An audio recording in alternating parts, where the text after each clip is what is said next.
What's going on, guys? It's Garrett Henderson. I want to talk to you about what this solar generates me and what it would take in other investments, how much capital, in order to earn the same amount that this investment has earned me. So we're going to get into that right now. So I sent a video out the other day saying you can pretty much expect $2 a day return, about $730 a year, on every 5,000 watts of solar coming into your house. In other words, if you have 12 400-watt solar panels, you have 4.8 kilowatts of solar coming in. That'll generate you about $2 a day. Now, what else does it take for you to earn $2 a day? And I was thinking about it, and here it is. We can invest $36,500 in the S&P 500, which yields about 2%, right? That'll give us $2 a day, or $730 a year. We could get a higher yield savings account at 4%, and we need $18,250 at 4% to yield $2 a day. Or if we can get 5% consistent yield, we only need $14,600 if we put it into like a high dividend paying ETF, some preferred stocks, some certain bonds. This is not financial advice. This is just some facts, okay? Now, look at this. I came up with two options here. You can buy a 5,000 watt complete setup for about $8,000.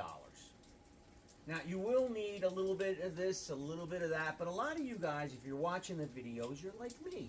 You're blue collar, you're hands-on, you're problem solvers. You have stuff laying around in your garage too. So a lot of the stuff you're gonna have, you can reuse. And you know what, who cares what it looks like, right? I mean, especially when you're just tinkering around and you're a hobbyist. Hobbyist to enthusiast to getting proficient, right? So, like my setup started off with all these individual components that are gone now because that's how you learn trial and error. That said, plan on $8,000 DIY, do it yourself, and you can yield $2 a day. Plus, you've got the benefit of a battery backup. So here's your generator. Now, the $8,000 only includes 2 of these batteries and 1 inverter, right? And 80 feet of wire going out to a ground array, but all that's in that price. A couple solar disconnects, get it on Amazon, and the solar panels I'm quoting aren't the cheapest ones, right? I went on Amazon for 400-watt solar panels, and you can plan on around $300 bucks, $250 to $350 per. I hear a lot of guys saying, "Oh, in Australia they cost pennies," or "Get used ones," or Santan Solar. That's fine. Do whatever you want to do. But if you want to just go on Amazon and have the stuff delivered, everything is set, it's all brand new, $8,000. Or you can buy 357 shares of Coca-Cola, because Coca-Cola gives you 51 cents dividend every quarter. So $25,411 invested in Coca-Cola will also generate $2 a day in revenue. So I hope that clears up if I'm positive or negative about solar. I'm positive on solar if you're DIY and you can do it yourself, right? If you want to double this up like I did, you get $4 a day, right? And you can just double these numbers, what it takes. If you're considering hiring somebody, just hold off a little bit. Do some more homework. Maybe you can meet a guy like myself or someone else that could help you as a courtesy. I'm not saying I'm going to be doing free solar for people. I'm just saying that, learn a little bit. Try to stay off your roof. And remember, this is all depreciating equipment. These things run all the time. And if you're going to put solar up on the roof, make sure you can get up there and service it. Because a lot of these solar guys will put these little micro inverters underneath each solar panel. It's a company called Enphase. They make a small micro inverter so that they claim that if there's shading, then the shaded panels just kind of don't produce anything. But the panels in the sun do. Now that is a great tip. However, now you've got 12 to 24 more parts that are going to fail, that are going to need service, they're going to be needed to be upgraded.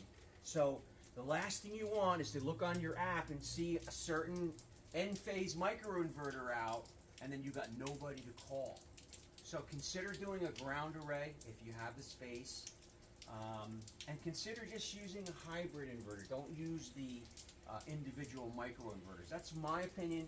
Now, also, I know that a lot of the quotes, because people will call me because I am a career electrical contractor, and they'll say, hey, Garrett, I got this estimate for solar, and I'll look at it and I'll be like, that's an awful lot of money for what they're giving you. A lot of these guys that do solar, larger solars, net metering solars, solar, will want to use the Enphase. It's easier for them to do.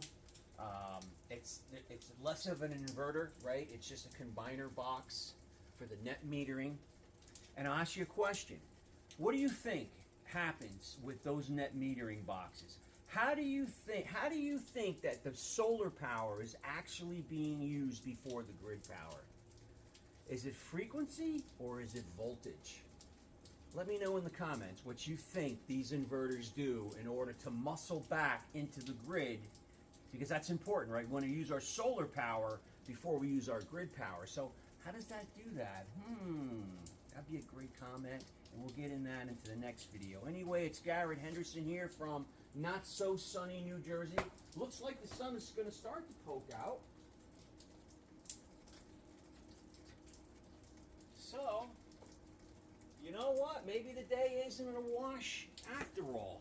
We'll see you guys on the next one. Thank you.